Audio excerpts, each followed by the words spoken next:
Hi friends, ಸವಿರುಚಿಗೆ ಸ್ವಾಗತ. ನಾನು mushroom ಬಟಾಣಿ ಸಬ್ಜಿ ಮಾಡ್ತಾಯಿದ್ದೀನಿ. ಚೆನ್ನಾಗಿರುತ್ತೆ.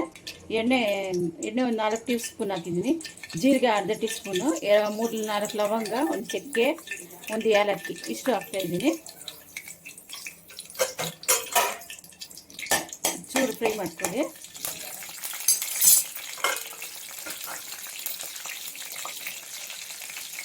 ಸಣ್ಣದಾಗಿ ಹಚ್ಚಿರೋ ಈರುಳ್ಳಿ ಸಣ್ಣದಾಗಿ ಹಚ್ಬೇಕು. ಇಲ್ಲದೆ ಹಸಿಮೆಣಸಿಕಾಯಿ ಸಣ್ಣದಾಗಿ ಹಚ್ಬೇಕು. ಅದು ಒಂದು ಸಣ್ಣದಾಗಿ ಒಂದು 3 ಹಸಿಮೆಣಸಿಕಾಯಿ ತಗೊಳ್ಳಿ. 3 ಹಸಿಮೆಣಸಿಕಾಯಿ ಸಣ್ಣದಾಗಿ ಹಚ್ಕೊಳ್ಳಿ. ಈರುಳ್ಳಿನ ಅಷ್ಟೇ ಸಣ್ಣದಾಗಿ ಹಚ್ಕೊಳ್ಳಿ. ಹಾಕಿ ಒಂದು ಚೂರು ಸ್ವಲ್ಪ ಬ್ರೌನ್ ಕಲರ್ ಬರೋವರೆಗೂ ಹುರ್ಕೊಳ್ಳಿ. ಶುಂಠಿ ಬೆಳ್ಳುಳ್ಳಿ ಪೇಸ್ಟ್ ಹಾಕ್ತಾಯಿದ್ದೀನಿ 1 ಸ್ಪೂನು. ಇದು ಸ್ವಲ್ಪ ಫ್ರೈ ಮಾಡ್ಕೊಳ್ಳಿ.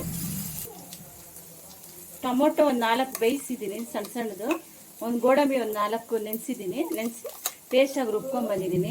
ಗೋಡಂಬಿ ನೆನೆಸಿ ಹಾಕಿ ಟೊಮೊಟೊ ಬೇಯಿಸ್ಬಿಟ್ಟು ಹಾಕಿ ರುಬ್ಕೊಂಡ್ಬಂದಿದ್ದೀನಿ. ಇದನ್ನು ಪೇಸ್ಟ್ ಹಾಕಿ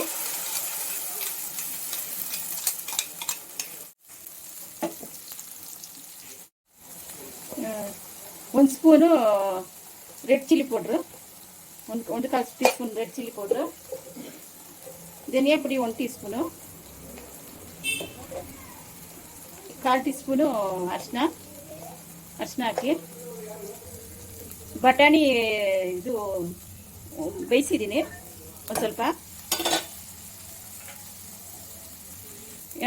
ಎಣ್ಣೆ ಬಿಟ್ಟಿದೆ ನೋಡಿ. ಈಗ ಮಶ್ರೂಮ್ ಹಾಕ್ತಾ ಇದ್ದೀನಿ.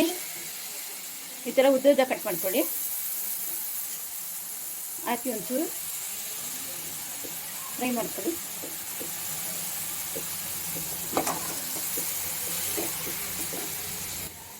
ಉಪ್ಪು ರುಚಿಗೆ ತಕ್ಕಷ್ಟು ನಿಮ್ಗೆ ಎಷ್ಟು ಬೇಕು ಅಷ್ಟು ಹಾಕ್ಕೊಳ್ಳಿ. ಇದು 2 ನಿಮಿಷ ಬೇಯಲಿ. ಈಗ ಸ್ವಲ್ಪ ನೀರು ಬಿಟ್ಟಿದೆ. ಇವಾಗ ಸ್ವಲ್ಪ ಮಿಕ್ಸಿ ತೆಗೆದ ನೀರು. ನಿಮ್ಗೆ ಎಷ್ಟು ಗ್ರೇವಿ ಕನ್ಸಿಸ್ಟೆನ್ಸಿ ಬೇಕೋ ಅಷ್ಟಕ್ಕೆ ಹಾಕ್ಕೊಳ್ಳಿ. ನಂಗೆ ಇಷ್ಟ ಹಾಕಿ ಇನ್ನೊಂದು 10 ನಿಮಿಷ ಬೇಯಿಸ್ಬೇಕು. ರೆಡಿಯಾಗಿದೆ. ಮೇಲೆ ಒಂದು ಚೂರು ಬೆಣ್ಣೆ ಹಾಕ್ತಾಯಿದ್ದೀನಿ, ಹಾಲಿನ ಕೆನೆ, ಬಟರ್.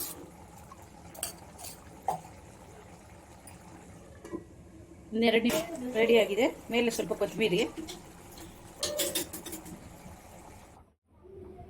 ಮಶ್ರೂಮ್ ಬಟಾಣಿ ಸಬ್ಜಿ ರೆಡಿಯಾಗಿದೆ. ತುಂಬ ಚೆನ್ನಾಗಿರುತ್ತೆ, ತುಂಬ ಟೇಸ್ಟಾಗಿರುತ್ತೆ. ನೀವು ಒಂದ್ಸರಿ ಟ್ರೈ ಮಾಡಿ, ಲೈಕ್ ಮಾಡಿ, ಶೇರ್ ಮಾಡಿ, ಸಬ್ಸ್ಕ್ರೈಬ್ ಮಾಡಿ.